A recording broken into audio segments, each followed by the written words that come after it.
Agriculture has been around since the dawn of time, and of course, since the beginning, the equipment and technology has come a long way. But with such a separation from ag, many think the equipment farmers use now is what they've always used, which is why the Georgia National Fairgrounds and Agri Center decided to put on their first ever antique ag show. Here at the Ag Center, we do a lot of things. Anything from this weekend, we have a gypsy horse show, we have a saddlebred horse show, we have a rabbit show, and a car event. So we pride ourselves in being diverse, and we have never had an antique tractor show. And so we feel like it's important. Part of our mission is to promote agriculture and be a place where people can do business as agriculture.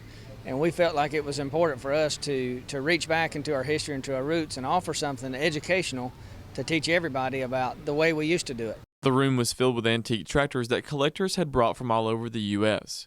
Each tractor you would look at, the detail put into restoring them was amazing, which shows just how passionate the collectors are, especially when some have been collecting them since before they were a teenager. I bought my first Model A Ford when I was 11 years old, and I still have it. And as a result of that, I think it just gave me a connection with antiquities. And I had an interest in tractors. My father had a farm, and we were able to have a little small tractor, and it just that interest just blossomed. I'm probably not like the typical collector. I have thousands of pieces.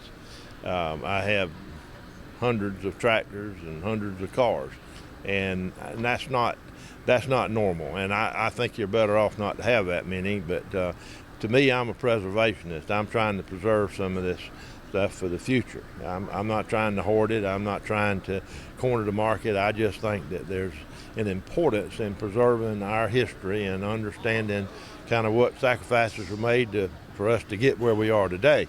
In preserving them, he hopes to show younger generations what was once used so that they can appreciate agriculture's history. I think we have not the appreciation that we really should for what our forefathers had to endure to get us where we are. The methods of planting and harvesting or just literally riding down the road in an automobile, all those things have advanced so much over the years.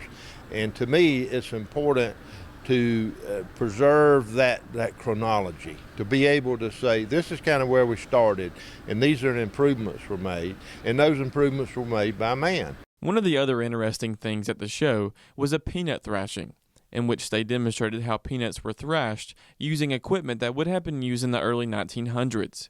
Just one more way they were showing how far we've come. We want to open eyes. We want to make an impact in that if we can find somebody and create interest in agriculture. So it may pique some interest in agriculture, something that they haven't seen before, because these exhibits have come from all over, from Florida, from North Carolina, from Minnesota, one from Texarkana. So these are collections that you don't see because they're hidden in their barns. And so we're trying to pique interest. Reporting in Perry for the Farm Monitor, I'm John Holcomb.